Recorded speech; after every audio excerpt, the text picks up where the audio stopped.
చూసుకుంటే బంగారం ధరలు 2025లో కొండెక్కి కూర్చున్నాయి. వెండి రేటు కూడా సరికొత్త గరిష్టాలకు చేరుకుంటోంది. 24 క్యారెట్స్ బంగారం ధర 10 గ్రాములు 1,41,000 దాటింది. కిలో వెండి 2,74,000గా ఉంది. డాలర్ విలువ, అంతర్జాతీయంగా వడ్డీ రేట్లు, ఇలా ఇతర భౌగోళిక పరిస్థితుల ఆధారంగా చూస్తే 2026లో గోల్డ్ రేటు మరింత పెరగడం ఖాయమన్న వాదన వినిపిస్తోంది. అదే జరిగితే నూతన సంవత్సరం మొదట్లోనే 1,50,000కు గోల్డ్ పెరుగుతుంది అన్నటువంటి అంచనాలు ఉన్నాయి. ఎస్ నాగేశ్వర్ గారు, 2025లో చాలామందికి బంగారం అందకుండా వెళ్ళిపోయింది. 2026లోనైనా ఈ ధరలకు కొంత నియంత్రణ వచ్చే అవకాశం ఉందా? లేదు ఇదే స్థాయిలో ఇంకా మరింతగా దూసుకెళ్లే అవకాశాలు కనిపిస్తున్నాయి మార్కెట్ను బట్టి చూస్తే?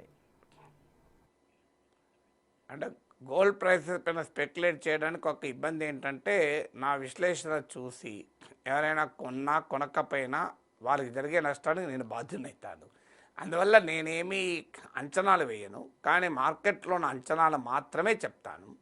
సో 2025లో మీరు అన్నట్లు బంగారం వెండి ధరలు కొండెక్కైన నిజం. గోల్డ్ అండ్ సిల్వరే కాదు, ప్లాటినం, పెల్లేడియం లాంటి మెటల్ ప్రైసెస్ అన్నీ పెరిగాయి.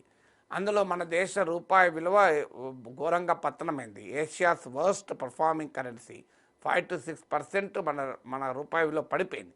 అది కూడా డాలర్ విలువ దాదాపు 10% పడిపోయిన సంవత్సరంలో ఇండియన్ రూపీ 5 to 6% పడిపోయింది. అందువల్ల గోల్డ్ ప్రైస్కు పెరగటానికి అది కూడా కారణమైంది. మీకు గోల్డ్ ప్రైసెస్ పెరగటానికి కారణమైన ఫ్యాక్టర్స్ అన్నీ కూడా 2025లో ఏ ఫ్యాక్టర్స్ అయితే కారణమయ్యాయో 2026లో కూడా ఆ ఫ్యాక్టర్స్ కంటిన్యూ అవుతున్నాయి. ఇప్పుడు మీకు జియో పొలిటికల్ టెన్షన్స్ ఒక కారణము. ఎందుకంటే గోల్డ్ను సేఫ్ హ్యావెన్ అంటారు, సురక్షితమైన పెట్టుబడిగా భావిస్తారు. సో అది మీకు ఆ జియో పొలిటికల్ టెన్షన్స్ కొనసాగుతున్నాయి. యుక్రెయిన్ వార్ ఆగలేదు, ఇప్పుడు వెనిజులా వార్ జరుగుతుంది అనేటువంటి అనుమానాలు పెరుగుతున్నాయి. సో అందువల్ల జియో పొలిటికల్ టెన్షన్లో మార్పు లేదు. ఫెడరల్ ఇంట్రెస్ట్ రేట్స్ తగ్గిస్తారంటున్నారు. ఇంకో 2026లో ఇంకో 2 సార్లైనా తగ్గచ్చని. అదే జరిగితే డాలర్కున్న ఆ కాస్ట్ అట్రాక్షన్ కూడా పోతుంది. అప్పుడు ఆటోమేటిక్గా గోల్డ్ అనేది ప్రిఫరబుల్ అవుతుంది. సెంట్రల్ బ్యాంకులు పెద్ద ఎత్తున గోల్డ్ కొంటున్నాయి. ఎవ్రీ ఇయర్ దాదాపు 1,000 టన్స్ అదనంగా గోల్డ్ కొంటున్నాయి. లాస్ట్ 3 ఇయర్స్గా జరుగుతుంది. ఇప్పుడు టోటల్ గోల్డ్ హోల్డింగ్స్ ఆఫ్ మీకు సెంట్రల్ బ్యాంక్స్ 36,000 టన్స్కి పెరిగింది. ఇప్పటి వరకు ఫారిన్ ఎక్స్చేంజ్ రిజల్ట్స్లో డాలర్ నెంబర్ 1 పొజిషన్లో ఉంటే ప్రపంచంలో ఉన్న సెంట్రల్ బ్యాంకు డాలర్ తర్వాత స్థానంలో యూరో ఉంటుంది. ఇప్పుడు గోల్డ్ యూరోను పక్కకు పెట్టి సెకండ్ ప్లేస్కి వచ్చేసింది 2025లో. మీరు అన్నట్లు గోల్డ్ ప్రైసెస్ సుమారు 70-75% పెరిగింది ఇయర్లో. సో మీకు 100 రూపాయలు పెట్టుబడి పెడితే 175 రూపాయలు వచ్చింది. సో ఈ స్ట్రక్చరల్ ఫ్యాక్టర్స్ అన్ని, ఇప్పుడు నేను చెప్పిన ఈ ఫ్యాక్టర్స్ అన్నీ కూడా 2026లో కూడా కొనసాగుతున్నాయి.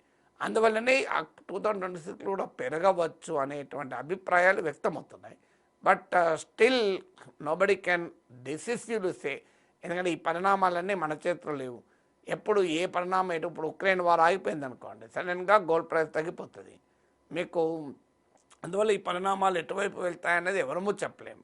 బట్ డెఫినెట్గా 25లో ఏ అంశాలైతే గోల్డ్ ప్రైసెస్ పెరుగుదలకు కారణమయ్యాయో ఆ అంశాలు మాత్రం 26లో కూడా కొనసాగుతున్నాయి.